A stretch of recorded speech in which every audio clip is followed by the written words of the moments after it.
Okay okay तो guys ये round में कुछ बहुत इंटरेस्टिंग होने वाला है, सो लेट्स हियर फ्रॉम अभिषेक। इस राउंड Yes, में sir. क्या हो रहा था, आप बता सकते हो?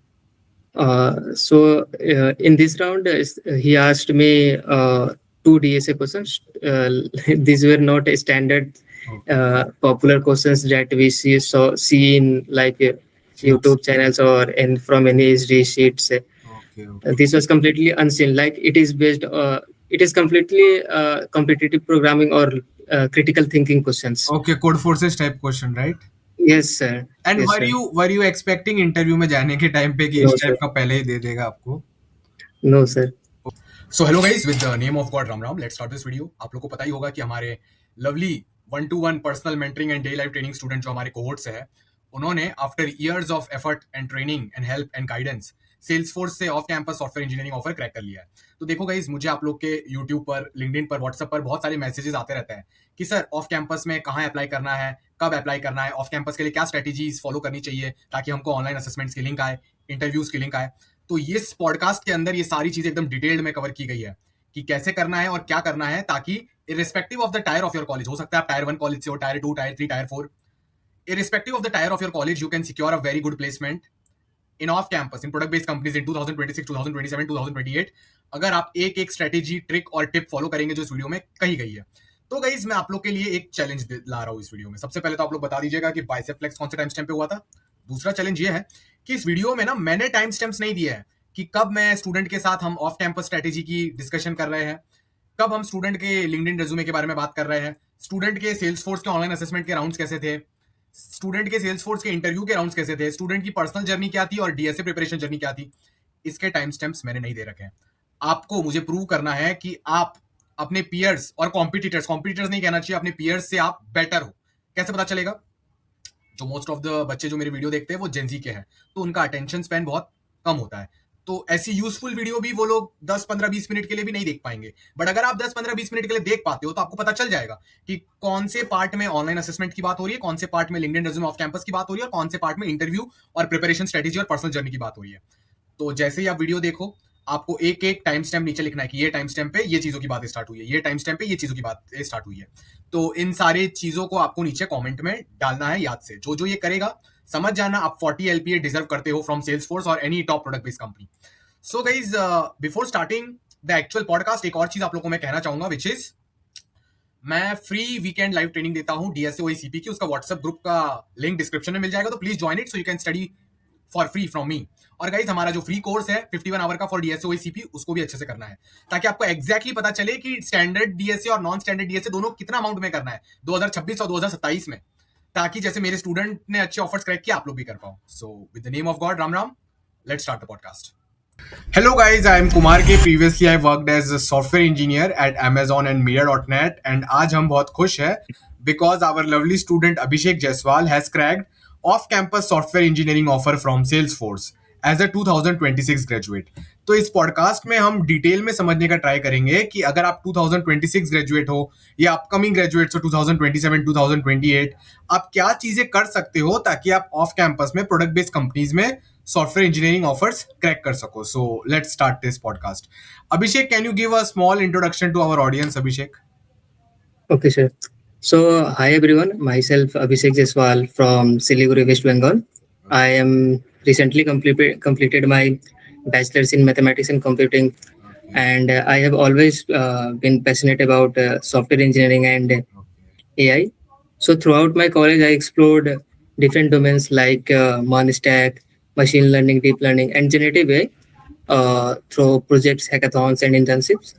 And recently, I have received an offer from Salesforce for AMTS role. Okay So this is the brief intro about me. Okay okay. So Abhishek, हम आपको पूछने वाले हैं कि आपने ऑफ कैंपस में क्या स्ट्रेटेजी अप्लाई की थी, बट गाइज उसके पहले मैं बताना चाहूंगा that in our daily live training DSO OECP की जो क्लासेस होती है उसमें हिज अटेंडेंस इज ओवर 95%। आपने वो लिंक्डइन का स्क्रीनशॉट भी देखा होगा जो मैंने रिसेंटली शेयर किया था, जिसमें अभिषेक मुझे मैसेज कर रहे थे।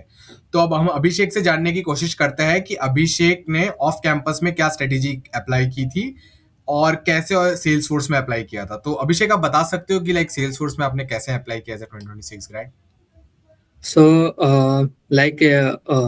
I used to apply for off-campus role off campus, I was I saw that a post from Salesforce for AMT's role. They have recently posted in April.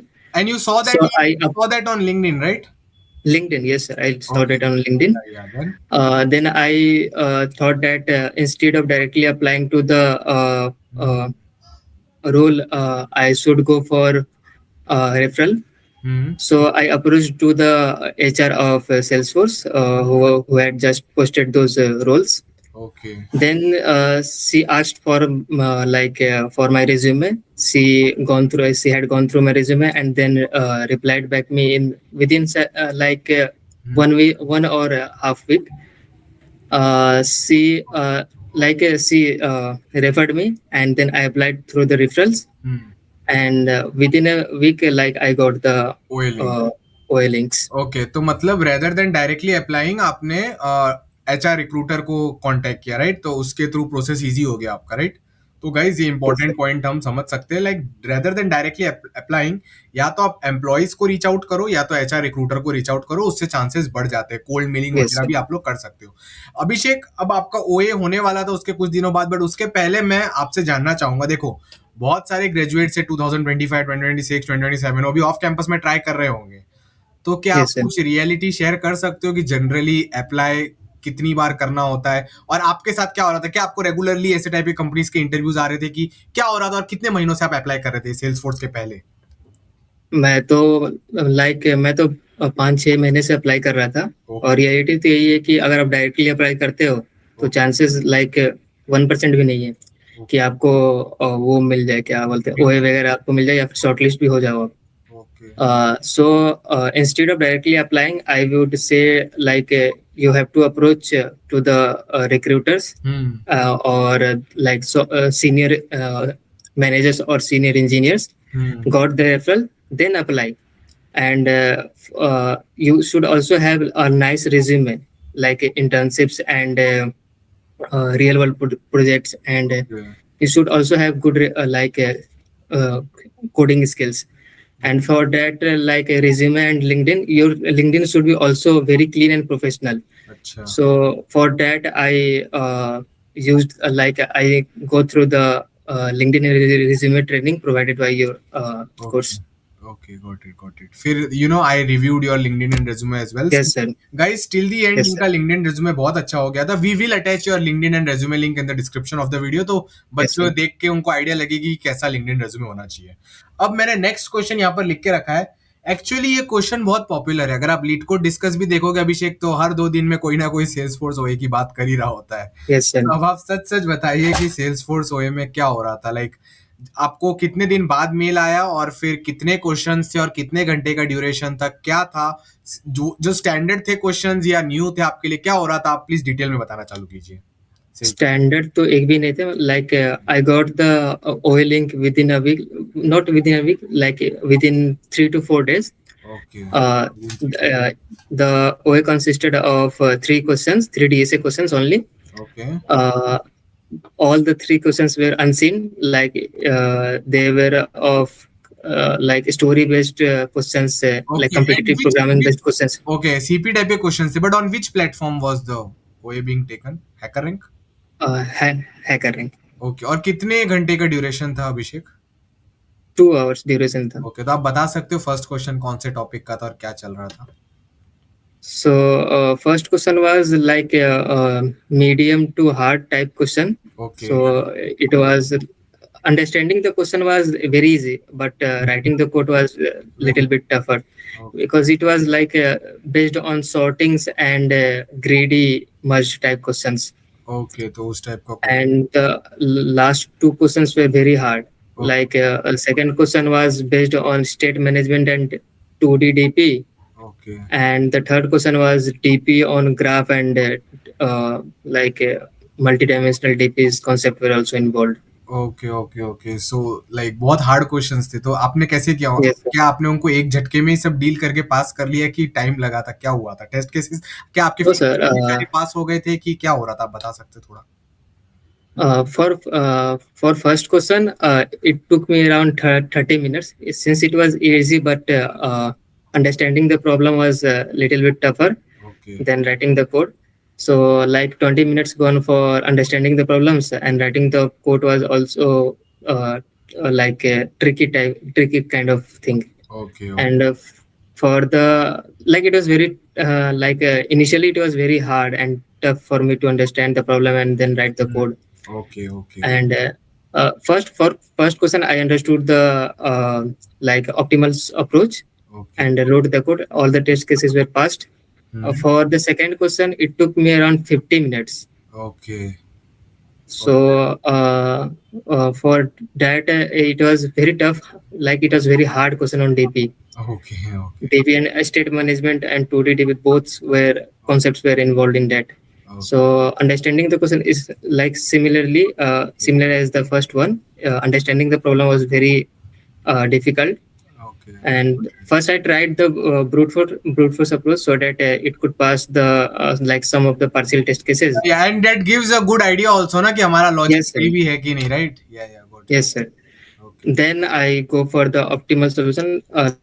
It clicked. I have done so many unseen questions in your DSC sheets. वो dynamic programming के उसमें बहुत questions Yes, sir. हैं उसके ऊपर, right? Like 100 questions were 100 plus videos and concept unseen questions were added on those sheets. I had done questions like of that type. So I had that my IQ had already developed for tackling those questions. Okay. So like in the end आपका क्या result था? Like were you getting full marks in all 3 questions or what was going on in the end after? For starting 2 questions, I passed the full test cases. Okay. And for the last question, three test cases were like remaining. Okay. I passed all the Okay. test cases. अब आपसे एक question है बहुत सारे बच्चों का. वो question ये है कि लाइक समझो ये 3 क्वेश्चंस को हम 100 मार्क्स से कंसीडर कर लेते हैं. तो क्या हम अगर हर क्वेश्चन में 50-50, 40% स्कोर करें तो भी क्या हमको इंटरव्यू आ सकता है या आजकल के माहौल में हमको मैक्सिमम फुल स्कोर का ही ट्राई करना चाहिए? What do you think? Tell me the truth, Abhishek. Always try to score maximum because you don't know what would be the minimum criteria for shortlisting. And I think for minimum criteria would be like 85 plus percentage. Okay. फिर Because because it is a off campus drive. So you cannot expect much, right? That's why. yes, sir. तो अब इसके कितने दिन के बाद आपको mail आ गया कि अभी आपका इंटरव्यू होने वाला है और आपको क्या लग रहा था ओए देने के बाद कि इंटरव्यू विल कम और not? What are your true feelings? Like I was partially excited or I was not sure that I would get, but on the other side I was sure that I would get. Okay. So I was in between. कितना दिन लगा उनको mail करने में कि आपको 14 to 15 days. Okay, so after 14 to 15 days you got the mail. Okay. So Yes, sir. then you had to go through how many rounds of interview, Abhishek, for Salesforce? 3 interview rounds were happened. Okay. तो First पहले one round के was बारे में मैं आपसे एकदम detail में discussion करना चाहूंगा. तो आप और हम दोनों जानते हैं कि पहला राउंड डीएसए के अंदर था रिलेटेड क्योंकि हमने डिस्कस कर रखा है. बट आप बता सकते हो कि पहले राउंड के लिए कितना टाइम ड्यूरेशन दिया गया था और क्या हो रहा था जो आपको डीएसए का राउंड था? समझाइए. So first round जो था वो ऑनलाइन था, ऑन साइट नहीं था वो. Okay. तो फर्स्ट राउंड में 1 hour का था वो. Okay. So interviewer asked me 3 DSA questions. So first one was medium to hard question. Okay. It was based on LinkedIn linked list and sorting. Okay. And second question was like on greedy and maths was also involved. And third? And the third question was very hard question. Got it. And how much duration was given to you? Only 1 hour. I have to do all the questions in 1 hour. So what do you think? एक घंटे में ये सब question code लिखना, was it an easy task or not? What do you think? No, it's not an easy task because I have had practiced a lot from your SD interview sheet. Okay. So I had my IQ has already developed for those conceptual questions that might be asked in interviews. Okay, got So it. your SD interview questions like sheet had lot of questions. Which were similar to So- them, right? Okay. Yes, sir, which were similar. Okay. तो आपने कैसे approach किया? आपने पहले सब questions का brute force बताया कि कितने मिनट में आपने ये तीनों को किया? आप वो थोड़ा समझा सकते हो? For first one, brute force was easy. So interviewer told me to go for the optimal approach. Okay. So optimal, I thought for a while, and then I come for the within 15 to 20 minutes, solved the first one. Okay. And for the second one, optimal directly clicked me because I had done similar type of question from the sheet. Okay. So it was easy for me. Uh, and then I went for the Third question. 15 minutes were still remaining. Okay. So interviewer gave me the hard question. He told me to first write the pseudo code and then write the actual code if time permits. Okay. So I understood the problem because it was also a kind of hard problem, but concepts were similar from the sheet. Okay. So I optimal directly clicked on on my mind. So I read the brute force. Okay. Then brute force are very easy. Yeah. Then I went for the optimal approach, but he told me to write the first pseudocode. Okay. Then I wrote the pseudocode. Then I went for writing the complete code. Okay. Okay. So after the And I wrote the complete code in one go. okay, great. All the test cases were passed. या I know बहुत preparation किया था. तो अब जो आपका first round हुआ था, क्या उसी दिन सेकंड राउंड हो गया कि बीच में कुछ दिनों का गैप था? क्या चल रहा था? नहीं नहीं 15 डेज का गैप था क्योंकि जो सेकेंड और थर्ड राउंड जो था वो ऑन साइट था, तो एक दिन में ही होने वाला था वो. तो इस बार आपको फर्स्ट राउंड के बाद क्या फीलिंग्स चल रही थी कि आपको बुलाएंगे कि नहीं सेकंड के लिए, वो बताइए. नहीं, मेरे को कॉन्फिडेंट था कि हो जाएगा क्योंकि मैंने सारे क्वेश्चन कर दिए थे. ओके. ओके. और मैं काफी कॉन्फिडेंट भी था इंटरव्यू के टाइम पे, और इंटरव्यू सेटिस्फाइड था तीनों क्वेश्चन का अटेम्प्ट से और ऑप्टिमल अप्रोच से भी. तो सेकंड और थर्ड राउंड ऑफलाइन होने वाले थे, right? Face to face. Yes sir. तो आप मुझे ये बता सकते हो सेकंड थर्ड राउंड कौन से सिटी के ऑफिस में हुए थे? बैंगलोर, हैदराबाद, कहाँ हुए थे? वो हैदराबाद में हुए थे. वो प्रेफरेंस था कि आप कहाँ पे करना चाहते हो. अच्छा, तो मैं हैदराबाद ही चूज किया. ओके. ओके. अब आप ये बता सकते हो कि जो आपका सेकंड राउंड है उसमें क्या हुआ था? आप कितने बजे ऑफिस पहुंचे थे? कितने बजे वो हुआ था? थोड़ा बता सकते हो? So they told me to come around 9 a.m. Okay. My interview will start from 10 a.m. Okay. and first round will start from 10 a.m. and it will be of around 1 hour. Okay. So there in the second round, a senior software engineer took my interview. And this round was based on which topic, Abhishek? Completely DSA. Okay. Okay. Okay. तो guys ये round में कुछ बहुत interesting होने वाला है, so let's hear from अभिषेक. इस round में क्या हो रहा था, आप बता सकते हो? So in this round, he asked me two DSA questions. These were not standard popular questions that we see in YouTube channels or from any SD sheets. Okay. Okay. This was completely unseen. Like it is completely competitive programming or critical thinking questions. Okay, code forces type question, right? Yes sir. And Yes, were you expecting interview में जाने के time पे कि No, इस type sir. का पहले ही दे देगा आपको? No sir. Okay, so what was the duration? And एक ही पूछा होगा कि उससे भी ज्यादा आपको पूछा था एक ही घंटे में? No, two unseen questions were asked. Okay, so when they presented these questions to you, so did you know the answer in advance? Starting में क्या? No, sir. How were you dealing with it then? They actually they prepared the question themselves, अच्छा, not from any. Yes sir. Net पे है ही नहीं. नहीं. Okay. Okay. तो फिर how did you deal with it? आप बता सकते हो? Like I have practiced a lot from the unseen questions and from the interview SD sheet from your course. वो So I had 51 hour Yes, course sir. में किया होगा non standard question. yes sir. तो उसमें काफी सारे unseen question थे, तो वो एक क्वेश्चन करने से हो जाते हैं, कॉन्फिडेंस आपको आने लगता है कि वो अनसीन क्वेश्चन और हार्ड क्वेश्चन होते हैं. Okay. तो आप जो जिस तरीके से समझाते हैं क्वेश्चंस को, तो काफी सिंपल वे में समझ में भी आ जाता है और काफी ट्रिक्स एंड पैटर्न्स भी लर्न कर लेता हूँ. तो उस पैटर्न्स को ट्रिक्स को मैं भूलता नहीं हूँ. ट्राई करता हूँ कि अगर किसी क्वेश्चंस में अगर अप्लाई हो जाए तो अच्छा है कि मैं जल्दी क्रैक कर लूंगा उसको. उससे भी काफी हेल्प मिला. और जो स्टैंडर्ड क्वेश्चंस होते हैं वो भी ऐसा नहीं कि वो बेकार होते हैं. स्टैंडर्ड क्वेश्चन से भी आपको काफी डीएसए का कॉन्सेप्ट उसमें यूज हो जाते हैं. जो सीपी में आपको लग रहे होते हैं, तो आपको काफ़ी ऑप्टिमल वे में आपको सॉल्व करने में आपको दोनों हेल्प करना करता चाहिए, स्टैंडर्ड नॉन है। स्टैंडर्ड हाँ, दोनों को दोनों ही करना करना चाहिए। चाहिए। ओके, तो ये राउंड फिर आपका जब हो गया था तो आपको क्या लगा था? इंटरव्यूअर्स आपसे खुश थे कि क्या था उनका एक्सप्रेशंस? दोनों क्वेश्चन तो हो गए थे।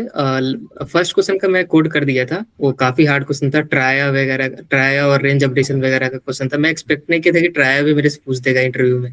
ओके, ट्राई पे तो चले गए, ठीक है। हाँ, ट्राया और उसमें भी कुछ मल्टीपल कॉन्सेप्ट्स भी लग रहे थे, तो वो था। और लेकिन वो मैं कर दिया था क्योंकि मैं ट्राया अच्छे से पढ़ा था आपके शीट वो हाँ, 850 आवर वाले कोर्स से, तो वो मैंने उससे मेरे ट्राई को के वीडियोस कॉन्फिडेंट था। भी डाले थे, मुझे हाँ, याद है 3-4 बार। ठीक है। तो उससे मैं किया था। और सेकंड क्वेश्चन था जो कि वो एक्सएमएल कोड ही दे दिया था मेरे को उठा करके, वो थोड़ा-सा उधर चला गया कि डीए से कैसे आप डेव में आप उसको अप्रोच करोगे, अप्लाई करोगे। फाइल स्ट्रक्चर में चले गए थे, राइट वो? उस टाइप के क्वेश्चन। हाँ, वो जो डॉम लाइक मतलब स्ट्रक्चर वो होता है ना देखना चाहते उसका। कि थे कि आप डीएसए रियल वर्ल्ड में कैसे अप्लाई कर सकते हो, राइट? हाँ, और प्रॉब्लम सॉल्विंग भी देखना चाहते थे कि ये प्रॉब्लम सॉल्व कर पाएगा या फिर थॉट प्रोसेस इसका कैसा है। हाँ, अगर स्टैंडर्ड क्वेश्चन रट के गया तो नहीं हो पाएगा। हाँ, वो नहीं हो ठीक है। पाएगा। तो अब इसके बाद दूसरा जो लास्ट राउंड है उसके और इसके बीच में कितना आपको रिलैक्सेशन का टाइम मिला था? Back to back. तो बीच में कुछ नहीं, सीधा थर्ड राउंड जाओ ऐसा? थर्ड वही 5 मिनट्स का गैप होगा उसमें। अच्छा, तो 5 अभी इस बार कोई अलग इंटरव्यूअर आए थे कि वही थे? वो आप बताइए। नहीं, नहीं, वो सीनियर हायरिंग मैनेजर था। तो ये अभी एचएम। अभी एचएम राउंड हो रहा था। आप बता सकते हैं कि अभी एचएम राउंड किस चीज पर बेस्ड था और कैसे चल रहा था, क्या हो रहा था, बताइए। So HM round was basically a resume grinding and okay, situational and managerial questions were asked in that round. Okay, okay, okay, okay. तो आप बता सकते हो कि आपके केस में वो क्या-क्या पूछ रहे थे? जैसे आपने मुझे बताया था कि वो वही फील्ड से है थे जिस फील्ड में आपने Yes, sir. प्रोजेक्ट्स बनाए थे। आप उसके बारे में थोड़ा समझा सकते हो? So interviewer जो था वो भी मशीन लर्निंग और डीप लर्निंग डोमेन के था। हाँ, एआई एजेंटिक वर्कफ्लोज वगैरह पे काम कर रहा था वो। तो ओके, उस मेरा जो बीटेक फाइनल ईयर का प्रोजेक्ट था, ओके, तो वो डीप लर्निंग पे ही पूरा था वो। तो okay, real world problem interview जो था एआईएमएल डोमेन का ही था वो। ओके, तो मेरा जो प्रोजेक्ट था बीटेक फाइनल ईयर प्रोजेक्ट, तो ओके, उसको काफ़ी इंटरेस्टिंग लगा क्योंकि वो रियल वर्ल्ड प्रोजेक्ट था वो, और डीप लर्निंग पे ही बेस्ड था। तो उसने पूरा प्रोजेक्ट को ग्राइंड किया, सारे कॉन्सेप्ट्स कैसे मैंने सोचा उसको कैसे दिमाग में आया कि मैं मेरे को यही प्रोजेक्ट करना है। Okay, So, because it was not it was based on like signal processing uh, kind of projects, so it was not he didn't had expected that this kind of projects are done in IITs or I okay. have done. So like 30 minutes went on grinding these projects, hmm, like all DL concepts and machine learning concepts were asked, hmm, so that he understand that I have not like okay, copied from any source and just pasted in my resume. Okay, got it. तो So मतलब अगर सिर्फ़ हमने अगर projects बना दिए और उनको मेमोराइज़ कर दिया और डाल दिया तो काम नहीं चलेगा, राइट? नहीं होगा, वो डीप अंडरस्टैंडिंग। पूरा deep dive. Okay, yes got sir. It, got it. अब उसको लगना चाहिए क्योंकि उसने बिजनेस केसेस भी पूछे हुए थे कि अगर बिजनेस केसेस में अगर इसको इम्प्लीमेंट करना हो तो तुम कैसे करोगे, तो उसको थॉट प्रोसेस समझाना पड़ रहा था कि मैं कैसे इसको इम्प्लीमेंट करूंगा मतलब रियल प्रॉम्प्ट वर्ल्ड। क्वेश्चन भी पूछ रहे थे कि रियल वर्ल्ड में कैसे करोगे? स्केलिंग की ज़रूरत पड़ गई तो यस सर। कैसे हैंडल करेंगे? Yes sir. Yes sir. Okay. Next question मैंने आपके लिए लिख के रखा है, लाइक 2 ही क्वेश्चंस रह गए अब। अच्छा हाँ, सबसे मेन बात ये तीनों होने के बाद आपको कब बताया कि आप सिलेक्ट हो गए हो? सो तीनों होने के बाद में लाइक बहुत ही इंटरेस्टिंग स्टोरी था और काफ़ी मैं डिप्रेस्ड था उस समय, हाँ, बोलिए। क्योंकि फाइनल राउंड तक अगर हो जाता है तो ऐसा तो लगता ही है कि हो ही गया होगा अब तो। हाँ, हाँ। तो ऐसा फीलिंग भी आ रहा था। और within a week I I got to know that my some of my friends had received their offer letter within 3 to 4 days. Okay, So I expected that in the next week I will got an offer. Okay, but ऐसा हुआ कि first week भी चला गया, second week भी चला गया, third week भी चला गया। ओके, तो अब लगा मेरे को कि शायद अब नहीं आने वाला है ऑफर, अब तो काफ़ी टाइम हो चुके हैं। ओके, ओके, लेकिन अंदर से ये फीलिंग था कि मैंने बहुत एफर्ट मारा था, बहुत अच्छे से मेरा सारा इंटरव्यू गया था, तो कुछ तो होगा। और मैंने फिर मेल भी किया एचआर को, तो एचआर ने रिप्लाई किया कि they are finalising my interview results है and they will get into touch with me within couple of days.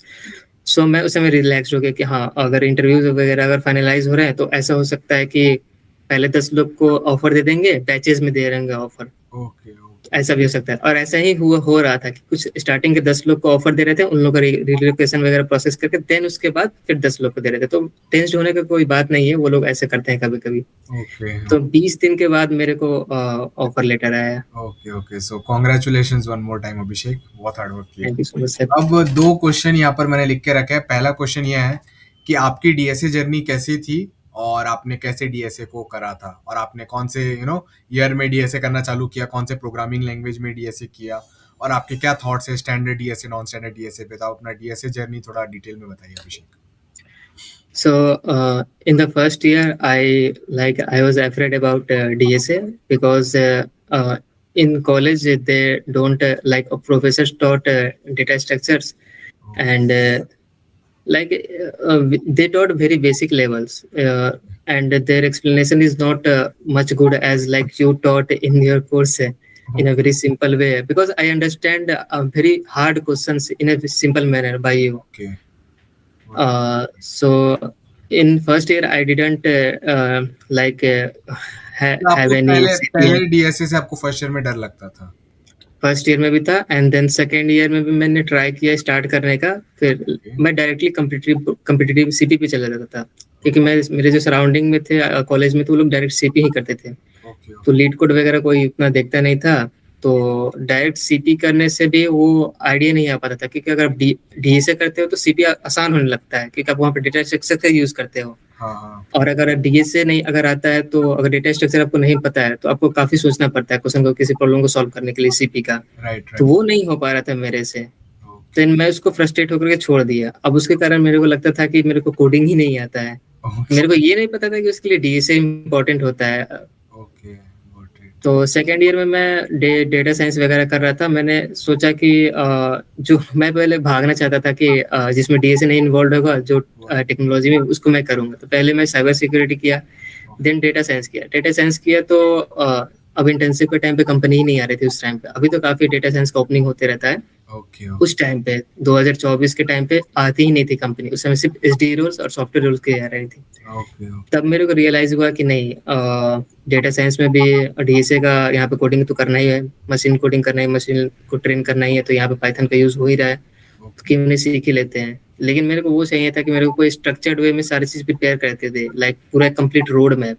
वो कहीं नहीं मिला था यूट्यूब पर। वो कहीं नहीं मिलेगा कि सब कोई आपको टीच करके चल जाएंगे डीएसए, लेकिन आपको प्रॉपर डेप कैसे करना है, कितने दिन में करना है, और स्ट्रक्चर्ड ऑर्गेनाइज्ड वे में एक शीट होता है ना, स्टडी शीट होता है, जिसमें आप पर्सनल प्लान नहीं, और पर्सनल मेंटरशिप भी नहीं मिल रहा था कि कोई मेरे को अगर मेंटरशिप करे, क्योंकि यूट्यूब पे आपको कोई मेंटरशिप तो प्रोवाइड करेगा नहीं।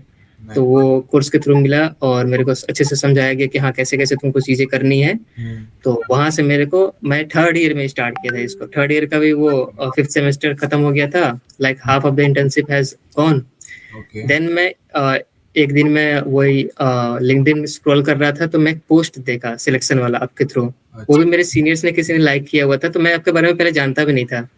सीनियर्स ने किसी लाइक किया हुआ था, देन मैं गो थ्रू किया आपके वेबसाइट को, एंड देन आपके स्टडी मटेरियल को। फिर मैंने वो आपका जो फ्री वाला बेसिक कोडिंग कोर्स वो है ना, शीट है एक, विदेशीकोना.in, वही प्री रिक्विजिट। हाँ प्री रिक्विजिट वाला, तो उसको मैंने किया। तो मेरे को सारी चीज समझ में आ रही थी, मेरे को हार्ड क्वेश्चन भी समझ में आ रहे थे, आने लगे काफी सिंपल वे में। तब मैं सोचा कि नहीं, मेरे को पढ़ना है तो इन्हीं से पढ़ना है। काफी स्ट्रक्चर्ड में सारी चीजें पढ़ाई गई है टॉपिक्स को, बहुत एम्पल अमाउंट ऑफ क्वेश्चंस भी है, तो मैं प्रैक्टिस करके मैं कॉन्फिडेंट गेन कर सकता हूँ। देन वहां से मैं कोर्स लिया आपका। इंटर्नशिप तो उस समय नहीं हुआ, लेकिन मैं इतना कॉन्फिडेंट था कि इनसे अगर कर लिया तो मेरा 100% प्लेसमेंट तो हो जाएगा। अगर नहीं भी हो तो लास्ट तक तो मैं फाइट मारूंगा ही, प्लेसमेंट का एंड तक। तो वो था मेरा प्लान पूरा कि, और मैं आपको मैसेज भी किया था कि वो 100% वाला, कि मैं अपना 100% दूंगा, बस आप मेरे को गाइड कर दो। एंड देन वहां से जर्नी स्टार्ट हुआ। मैं करते के 3-4 महीने के बाद मेरे को कॉन्फिडेंस भी आने लगा। देन मैं, आपने जो कहा था कि 2-3-4 महीने पहले शीट करो, देन उसके बाद लीड कोड के कॉन्टेस्ट वगैरह देना चालू करना, उस पर पार्टिसिपेट करना, देन उसके बाद कोड फोर्सेस ये सब करना। मैं वैसे ही एकदम सिंपली फॉलो करते गया और मेरा सब चीज अच्छा होने लगा वहाँ पे भी। ओके। और ये डेली लाइफ ट्रेनिंग का मैं पूछना चाहूंगा, लाइक बच्चे जनरली इतना अटेंडेंस मेंटेन नहीं कर पाते थे, तो आपका इतना ज्यादा अटेंडेंस कैसा था? आप ये 8 महीने रोज रात को क्लास कैसे आ पाते थे अपना कॉलेज के साथ? मतलब ये टाइम मैनेजमेंट का क्वेश्चन है। आप कोर्स भी कर रहे हो, अब लाइव क्लास भी आ रहे हो, और फिर आपके कॉलेज में भी तो इतना वर्क प्रेशर होगा, तो ये सब चीजें कैसे आप मैनेज करते थे? ये लास्ट क्वेश्चन है बच्चों का आपको। सो लाइक कॉलेज में तो अगर जैसे कि क्लासेस होती थी तो क्लासेस ज़्यादा नहीं होती थी, मतलब 2-3 क्लासेस ही होती थी, मतलब 3-4 घंटे की होंगी क्लासेस।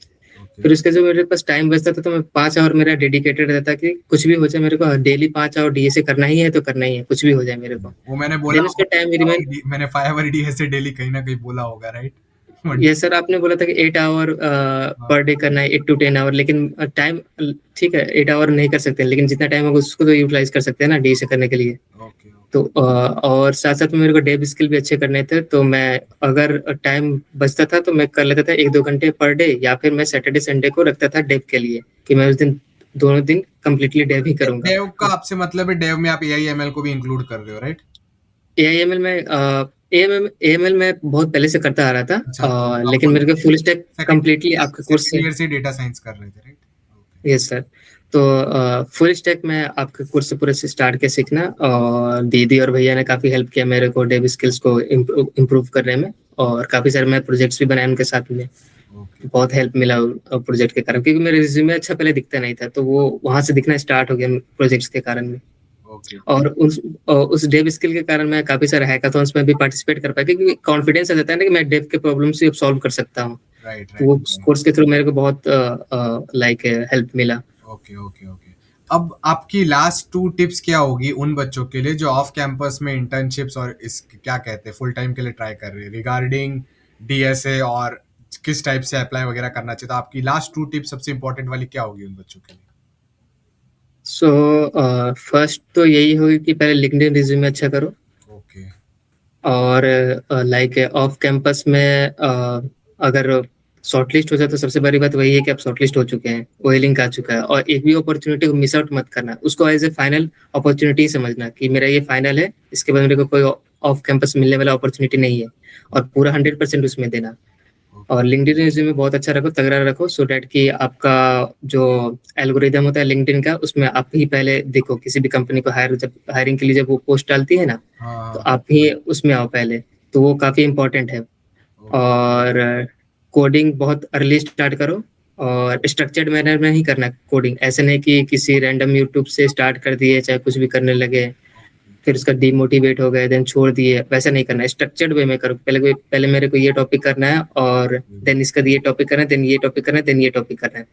प्रायोरिटी वाइज सारे टॉपिक करो जो बेसिक रिक्वायरमेंट होते हैं टॉपिक्स के, लाइक पहले बेसिक जो टॉपिक्स आने चाहिए डीएसए के वो पहले कर लो। ऐसे नहीं कि डायरेक्ट ग्राफ पे चल गए हैं, डीपी करने लगे, वैसे मत करो। हैशिंग करो, हैशिंग बहुत इंपॉर्टेंट होता है, ग्रीडी बहुत इंपॉर्टेंट होता है, बाइनरी सर्च इंपॉर्टेंट होता है, ये सब बेसिक्स होते हैं। हाँ, ये सब मतलब इनडायरेक्टली दूसरे टॉपिक से बाद में यूज होते हैं, right? हाँ, और दूसरे तो मैं टॉपिक पहले ऐसा ही करता था। नहीं करता वो, उसको वो हार्ड लगता है क्योंकि उसमें उसको हैशिंग प्रीफिक्स रीडी का डीप नॉलेज है नहीं। Yes sir, yes sir. तो मैं आपका जो शीट करता था ना वो 850 आवर वाला, तो अनसीन क्वेश्चन इतने सारे हो जाते थे कि मेरे को बहुत कॉन्फिडेंस आने लगता था कि मेरे को बेसिक तुमने नोटिस किया होगा वो जो सबसे इजी टॉपिक है हैशिंग का, उसी के सबसे ज्यादा क्वेश्चन है, क्योंकि वो वही आता है इसलिए वो हैशिंग। यस सर, वो ऑफ वन में काफी मेरे को हेल्प कर देता है ना कहीं पे भी, ऑफ वन टाइम में, तो वो काफी सही रहता है वहाँ पे। और एक फाइनल क्वेश्चन बच्चों का ये है कि आप कंटिन्यू कीजिएगा जो आप बोल रहे थे, बट ये फाइनल क्वेश्चन है कि सर मुझे ऑफ कैंपस में अच्छा पैकेज चाहिए 20-40 लाख का, क्या सिर्फ स्टैंडर्ड डीएसए करके मेरा लक्ष्य हो जाएगा कि मुझे नॉन स्टैंडर्ड डीएसए करना जरूरी है? क्या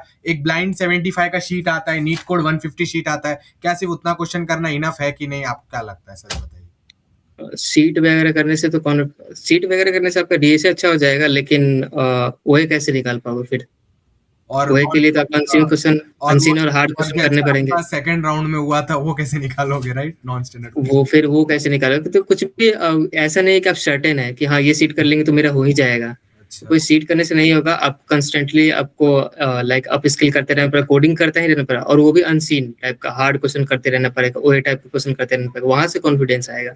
मतलब दोनों टाइप का आपको करना चाहिए, standard as well as non standard. Okay Abhishek, आपसे बात करके बहुत अच्छा लगा। Thank you for coming to this podcast.